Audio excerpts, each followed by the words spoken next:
Welcome to episode 100 of the Survivor's Guide to Life podcast. I am Jenny Stevenson, your host, and we have something very special for you today. We are closing in on the end of 2020. A vaccine has been approved, actually too, but we're not near the end of this experience that we're having with COVID-19. And you can almost think of it as a marathon, what we have gone through, very long and drawn out. And if you take that image of a marathon, you can start to think that we might be able to learn something from athletes who train for situations like this, for events like this, where they are going to need endurance, strength and endurance, both mental and physical. When we think that way, when Peter and I thought that way, we had someone come to mind here in our community. His name is Asher Smiley, and he is the owner and an instructor at Krav Maga Revolution, right here in Petaluma. He's been training for years, and just briefly, I'll say Krav Maga is a self-defense skill that was originated by the Israeli Defense Force. It is intense, it is effective, practical self-defense against violence and in military applications. We decided to go over and meet with him and interview him and find out how he approaches staying mentally tough, building physical strength and endurance. How does he handle setbacks, pain, discouragement? How does he teach this to his students? Follow along, and we will meet you there. You're teaching Krav Maga, Yes. which means, Contact combat. and that's in Hebrew. That is, yes. And this is the kind of self-defense, but Yes. it's really more practical. It's not just like a dojo type of thing. It is, and I would say that's the big difference why we use the term self-defense as opposed to a martial art, right? A martial art at one time was the martial aspect of it, and over time gradually becomes more the art aspect of it. Yeah. Certainly for Krav Maga being designed for the military, it's meant to be to the point to neutralize, and for the military's defense purposes, kill or can incapacitate very, very quickly. Yeah. And therefore it's been, subsequently designed what do civilians deal with? And that's most of what I teach because most of my students are civilians. But there are, law enforcement as well as the military applications for all. What I'd like to know today is, we have a podcast, and that's what this is going to be part of. Yeah. And we talk about, we really try to establish for people who are going through struggle and suffering and pain. And that's tough stuff. It And what is. we deal with is trauma. And we deal with all kinds of things. We deal with a lot of dying and death and sickness and people that have had terrible backgrounds, a lot of post-traumatic stress. We don't call it a disorder, we call it an injury. Yeah. So we're very familiar with it. But one of the things that we have found is to offer people hope, because we talk about there really is hope. And you can develop a sense of resilience and strength that you can't find any other way until you go through certain kinds of struggle and Totally. suffering. It's part of life. Completely agree with that. Now, we've been talking about a good year. This is our 100th episode today. Oh, yeah. damn, congratulations. I feel Yeah. honored. You are. We're glad to have you. We've been looking forward to this. And so one of the things that we encourage people to do is to understand how to get through pain, how to look at it differently. Well, it's become extremely relevant now.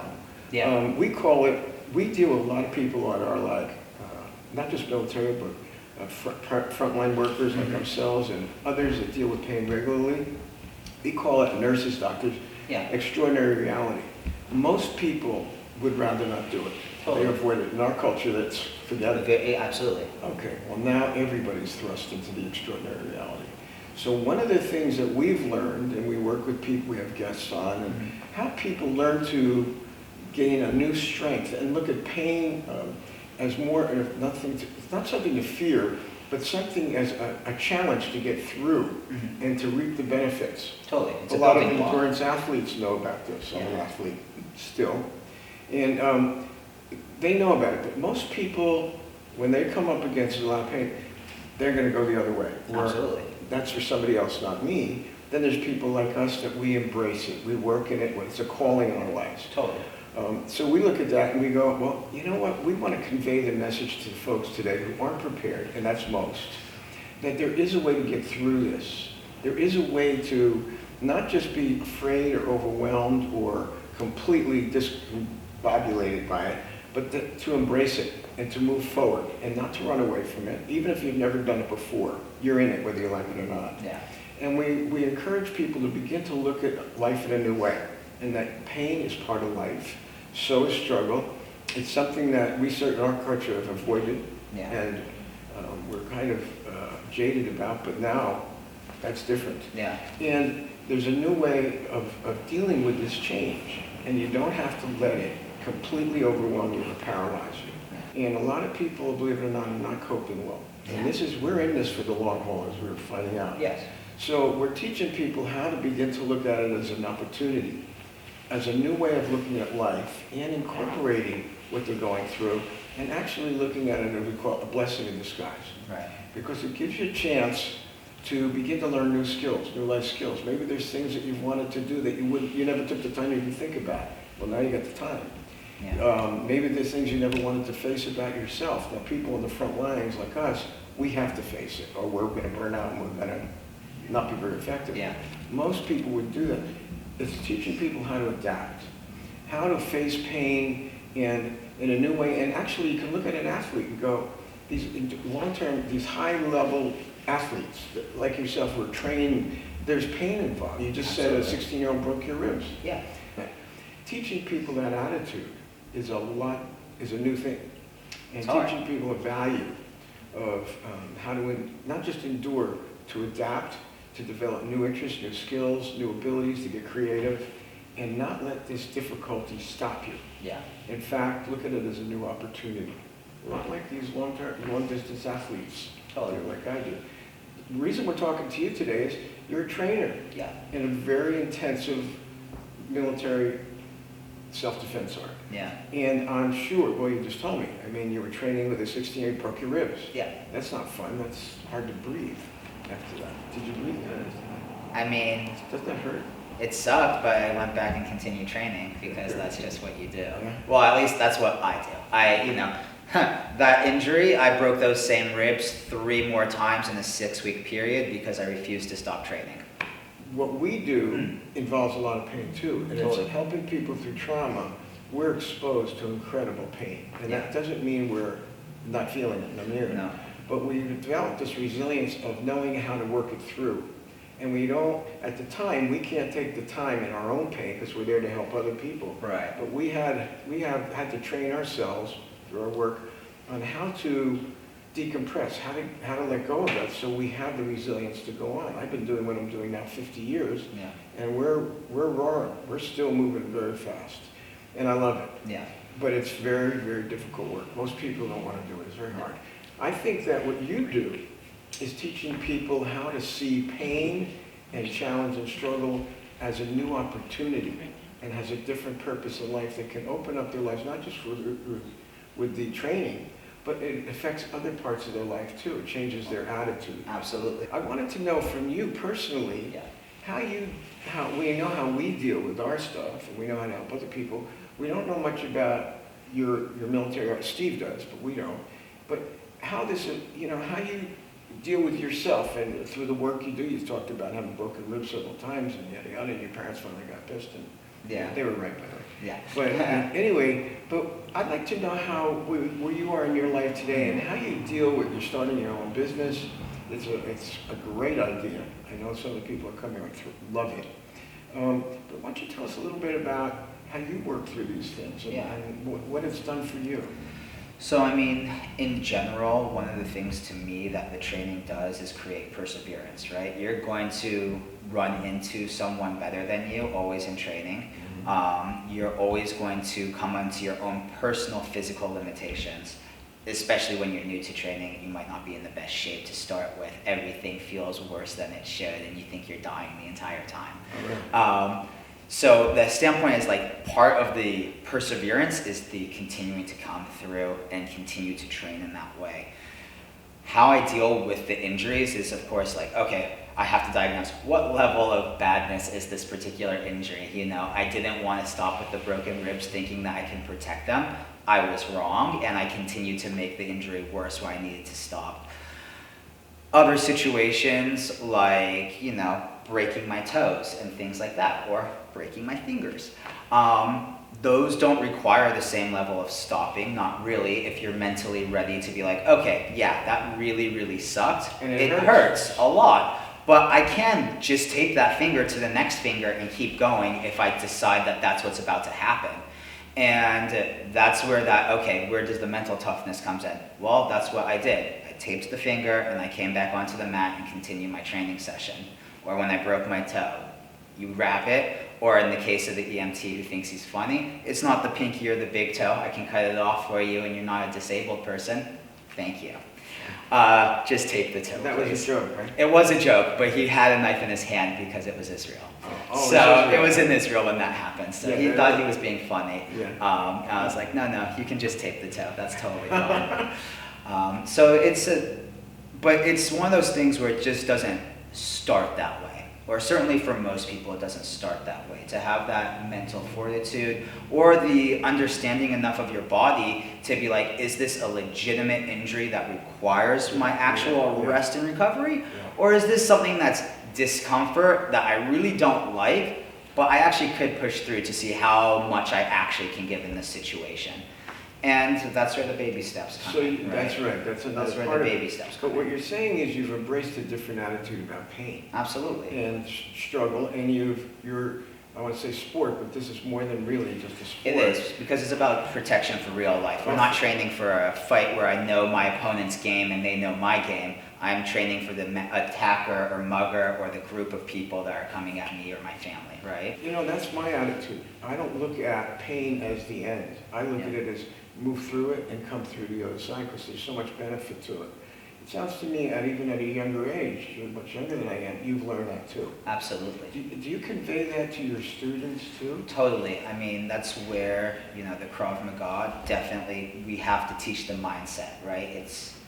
It's all well and good to say, hey, yeah, I'm learning these skills to protect myself. But if you're going to do it with minimal effort in a real life situation, you're not doing anything. You're going to probably still get seriously hurt or have bad things happen to you. Right.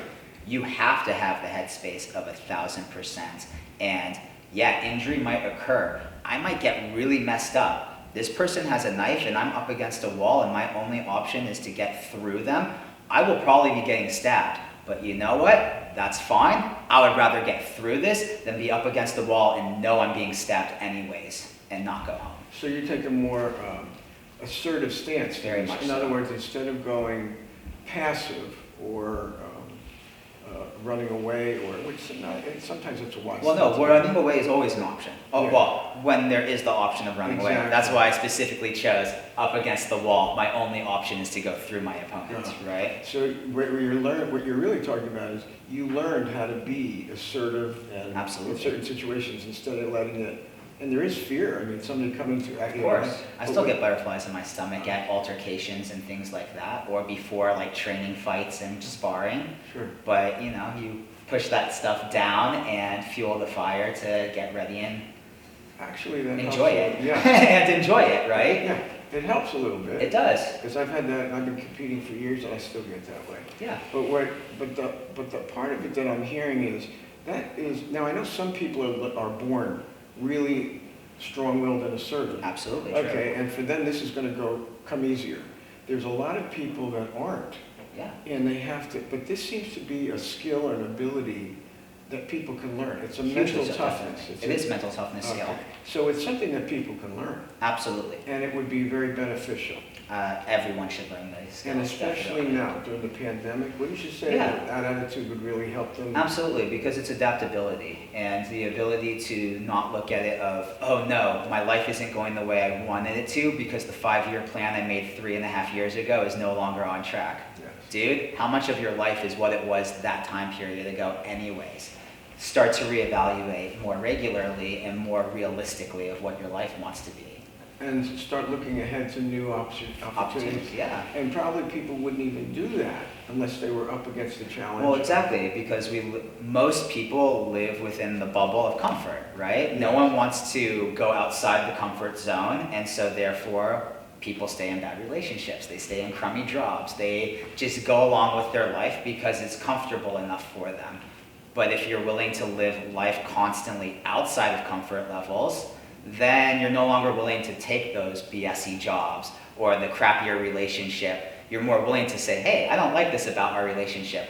Let's fix it or we're moving on, right? And that's how you suddenly are now more assertive in all aspects of your life when all you originally were doing was just becoming self-defense and mental toughness, So right? and you're talking about being adaptive as well Yeah, as relating, massively but so. also being creative and truthful. Well, adaptability and creativity are the same thing in my opinion, right? Oh. To be adaptable, you have to be creative in many ways. That's true. I can learn things from a younger person. Yeah, no, you're right. We're really loving, because we started this before the pandemic, and it just kind of, with a lot of things that we've been teaching and talking about really are practical and applicable now. Yeah. And we're bringing people on that have been dealing with this extraordinary life and attitude for a long time, either by choice or not. Yeah. But when they come through it with a new kind of resilience, a new attitude, they can adapt. They can see change that would scare someone else or petrify them as, actually, this is exciting, and it's, in some ways it's unpleasant, but what an opportunity here. Absolutely. Okay, so we're going to see one of the introduction techniques. Yeah, I mean, so I can totally. And this is Steve Rustad. Yes. He's our... Do you want to take your glasses off for me, my friend? I'll take mine off too, just to be on yeah, the that's safe side. good. Perfect. Okay, so you're going to demonstrate... Yes. Okay. So what I'm going to demo for you right now is what we refer to as the front protocol. It comes from our IKF curriculum, so directly from Israel and what they're teaching to paratrooper units, as well as the arresting units for terrorists in the Gaza, as well as the West Bank. This is designed so that dealing with almost any type of frontal attack up to a gun where it changes, we can use this as our main go-to option of defending their attack towards us. Look. Hands on your back, hands on your back! Hands on your stomach, stay up! Thank you, sir. Really? Thank you very much. Very practical. You both have talked about mental toughness, the attitude of perseverance, working through pain. How do you nurture that in yourself and help nurture it in others? That's a great question. In terms of how I help to nurture it in myself, I am a very, very big proponent of visualization, actually. And so I will use time of my meditation, not just on like calming myself, but also visualizing what my goals are, where I want to be within them, and saying the mantras. This will be painful. This is going to be difficult. That's okay, because what I wish to get to is worth that pain. Okay, that is one of the attitudes that look at pain differently, and that is seeing beyond it and knowing that the pain isn't enough to stop you, because the opportunity and the strengthening comes as you go through it and overcome the fear and the pain. He's got that attitude, you can hear it. He's not just a nice little Jewish boy, you can see that, even though he looks a little like that. Right? He looks a little like a rabbi. I always like to say I prefer people to see me as Clark Kent. I'm happy to walk through life and I'm unassuming, no one pays attention to me. But if you want to, I can take the glasses off also, and you get to meet Superman. You know who's like that? My son. We're really hearing today somebody who's used his skills and his abilities to really put this into practical action, and he's learned it from a very practical type of, it's not just a martial art. I mean, I don't look at this as an art. That looked to me like real practical self-defense. And it's also very aggressive. It's not just offensive, it's aggressive. And you can see for a young man, I mean, he's got a lot of capability, and he really is disarming. He doesn't look like what we just saw. I think that for me, I've for a long time looked like, and you've seen it, where I look a little threatening, or if people, they realize all of a sudden they're in trouble, and they're right. I don't walk around like that. I learned that persona growing up. One of the things that we've learned in our work that we've done, and I've done it for 50 years, we've helped thousands of people through terrible trauma, is that it does affect us deeply. But if we let it accumulate and we don't know how to decompress and get rid of the effects of it or what it's brought up in us or what we've absorbed from others, we're not going to stay the course. We're going to burn out. We're going to get resentful. We're going to get bitter. And then it's not a healthy aggressiveness anymore. It's a sourness. It's a bitterness. It's a negativity. That's not what he's talking about. And I'm not either. We're talking about something that's a part of life. And it's dealing with a condition of life that most people have not wanted to face. Death, dying, sickness, we face it constantly. Helping people come to hope again. But I think a lot of people have run away for so long that they don't have it's like they've lost that muscle in them, that mental muscle is flaccid. So what we're talking about is learning how to get through things as tough as it is and know that you can come through the other side. And the more you do it, the more you build up your own personal portfolio of experience to draw upon to know, hey, I've been through this and worse. And this is almost preparing me for this that's even worse, but I've done it before and I can get through this. It doesn't mean that this is easy. In fact, it's very difficult. But it's the experience of not letting it crush me, not letting it make me into a bitter, angry, nasty guy.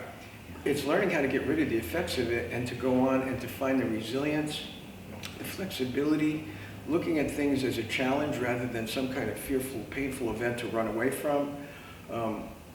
It's learning how to be a winner, which doesn't always mean winning. What I've learned is the real winners, and I love athletics, aren't the people that it just comes up so natural, it's easy. It's the people that are knocked down and they take what they've learned from the pain of the loss or whatever they got, and they come back, their attitude's better, their skills are better, and they learn. And that seems to be something that you can transpose today into what's happening in this pandemic. This is this is a very difficult time of year. So we want to encourage people to think positively and hopefully, even during these times of uncertainty. Hanukkah, Christmas, I don't know what the Muslims, I forget what you call it. Don't take it badly, I don't remember, sorry. But the thing that you can look at is that something good is going to come out of this, even though it's very difficult right now. And it is a very uncertain time. Holidays can be very tough anyway. This year it's tougher. A lot of people are losing their jobs and businesses.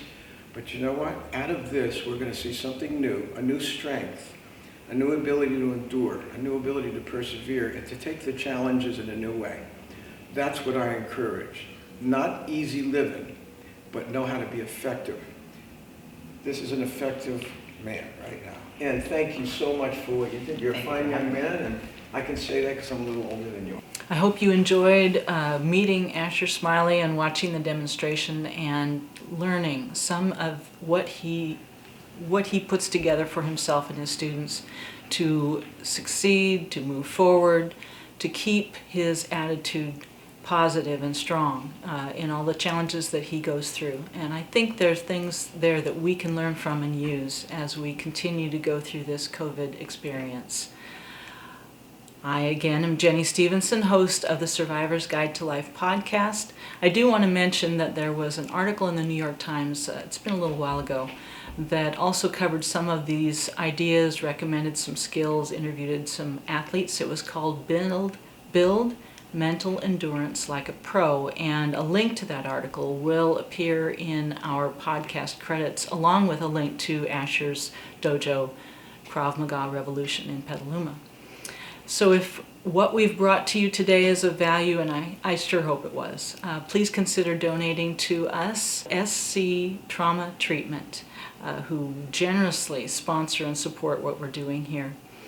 We are on Facebook and Instagram. Please like us and share us, and please go to our YouTube channel where you'll find everything that we do and you get to watch what we do, not just listen.